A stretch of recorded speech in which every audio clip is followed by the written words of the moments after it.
Hello বন্ধুরা, আমি টুটু চলে এসেছি নতুন একটি এপিসোড নিয়ে। আমাদের এই এপিসোডে যে ঘটনাটি আছে আমারই এক বন্ধুর থেকেই নেওয়া। সে কলকাতাতে তার নিজের কেরিয়ার করতে গিয়ে যা হয়েছিল সেটাই আজ বলবো এই এপিসোডে।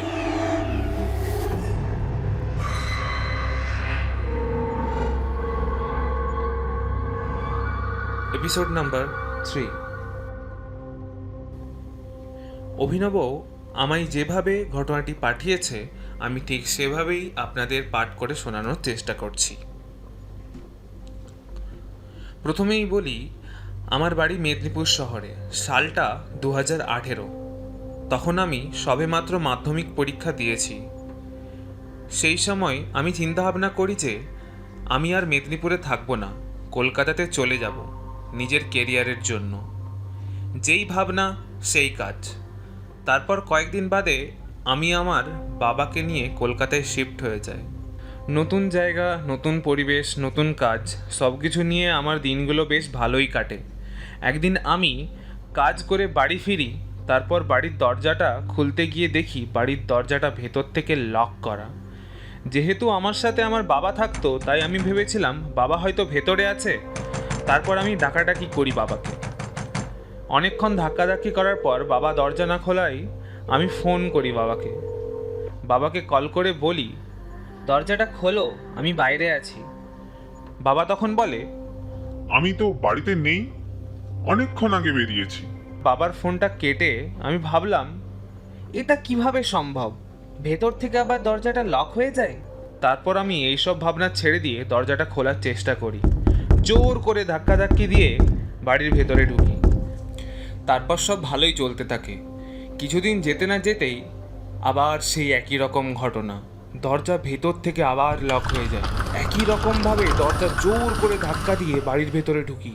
এই রকম ঘটনা 2-3 বার হওয়ার পর আমি মনে মনে চিন্তা করি কিছু তো একটা ব্যাপার আছে, এটা সাধারণ কিছু হতেই পারে না। এইভাবেই কয়েকটা দিন কেটে যায়। যথারীতি আজকেও আমি কাজে গেছিলাম। একটা মডেলিংয়ের ওয়ার্কশপ ছিল।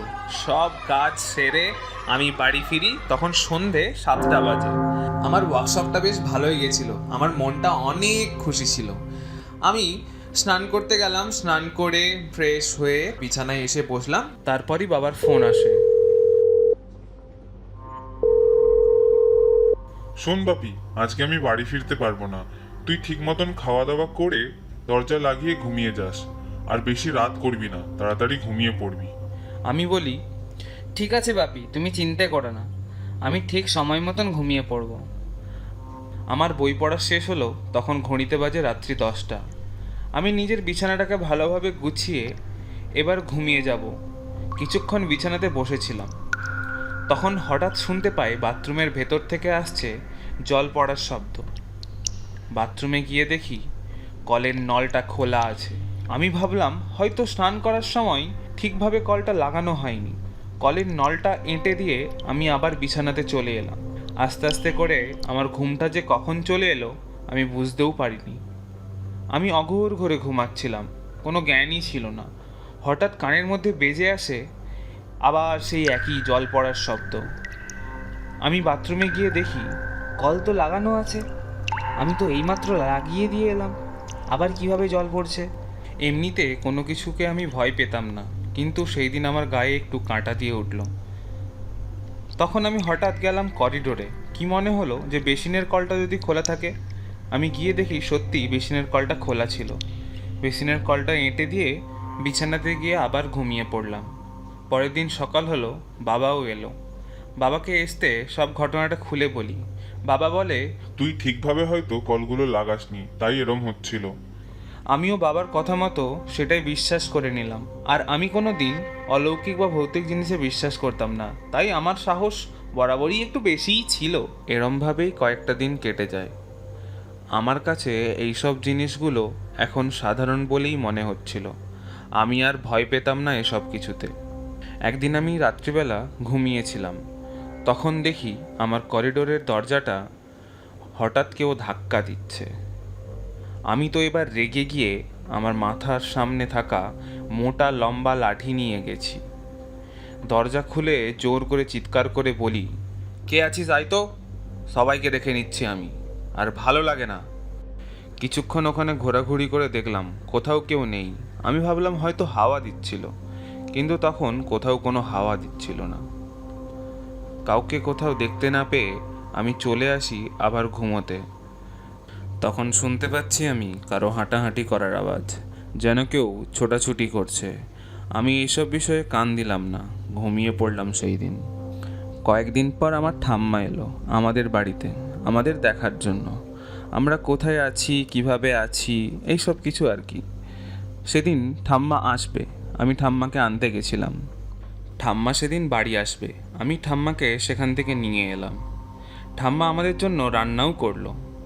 আমরা সবাই একসাথে খাওয়া দাওয়া করার পর বাপি আমাকে বলল, আমার একটা আর্জেন্ট কাজ পড়েছে, আমাকে রাত্রিবেলা বেরোতে হবে। তোরা দুজন একসাথে খাওয়া দাওয়া করার পর ঘুমিয়ে যাস। তোরা বাড়িতেই থাক, আর একটা রাত্রি তো ব্যাপার, আমি কালকে সকালে চলে আসবো। আমি বাপিকে বলি, হ্যাঁ ঠিক আছে বাপি, তুমি চিন্তা করো না, আমি তো আছি। এই বলে বাপি চলে গেল। সেই দিন রাত্রিবেলা আমরা খাওয়া দাওয়া করার পর শুয়ে গেলাম বিছানাতে। তখন ঘড়িতে বাজে প্রায় রাত্রি 10টা মতো। আমাদের করিডোরের দরজাটা জোর করে কেউ ধাক্কা দিচ্ছে, যেন মনে হচ্ছে দরজাটা ভেঙে বাড়িতে ঢোকার চেষ্টা করছে কেউ। ঠাম্মা তখন আমায় বলে, এত রাত্রিবেলাতে কে হতে পারে বলতো? আমি বলি, ও কিছু না, তুমি ঘুমিয়ে পড়ো, আমি দেখে আসছি। করিডোরের দরজাটা খুলে দেখলাম কেউ নেই। সেই সেই আগের বারের মতো পুরোটাই ফাঁকা। কোথাও কোনো হাওয়া নেই, বাতাস নেই। কিভাবে দরজাটা এত শব্দ হতে পারে?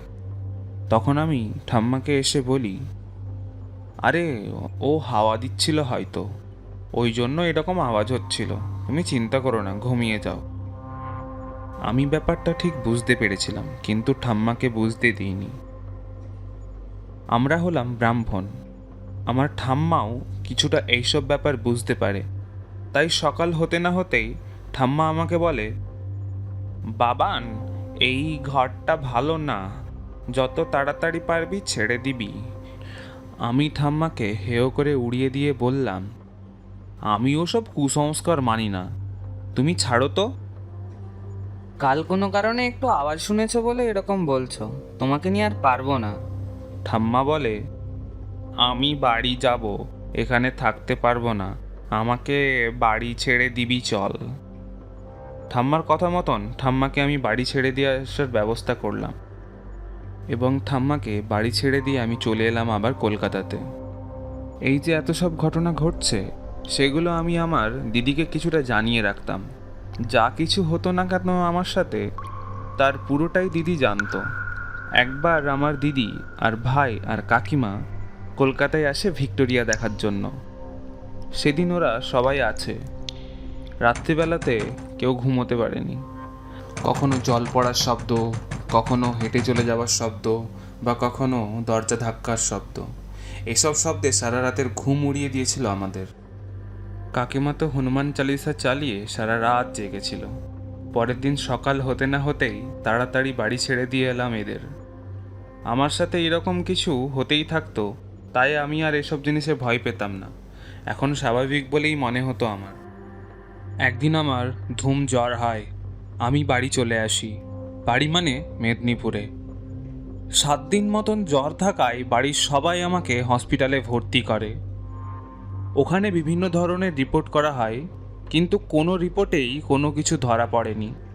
কোনো ডাক্তার বলতে পারেনি যে আমার কি হয়েছে। ডাক্তার তো বলেই দিয়েছিলেন, আপনার ছেলে হয়তো বাঁচবে না, আপনারা ভগবানের কাছে প্রার্থনা করুন। আমার ঠাম্মা এইসব কিছু সহ্য করতে না পেরে এক তান্ত্রিকের কাছে পরামর্শ করে। তান্ত্রিক বলে যে ও যেই বাড়িটিতে থাকে সেই বাড়িটি ওর জন্য ভালো না, ওই বাড়িটি ওকে তাড়াতাড়ি ছাড়তে হবে।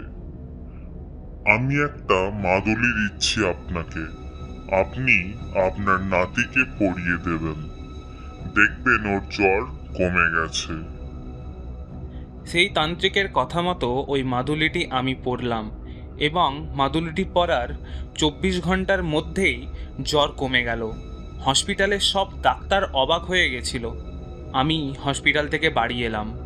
এসে কিছুদিন মেদিনীপুরেই ছিলাম।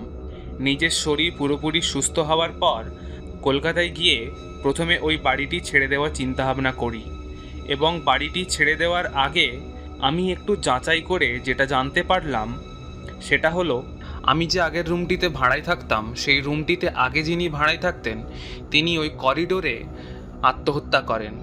সেই জন্য তার অতৃপ্ত আত্মা ওখানেই রয়ে গেছিল। হয়তো ওই আত্মাটি রুম ছেড়ে যেতে পারেনি। তারপরে কি হয়েছিল ওখানে সেটা আমার জানা নেই। আমি বাড়ি ছেড়ে দেওয়ার পর আর কখনো ওখানে যোগাযোগ রাখিনি। এই ছিল আমার ঘটনা।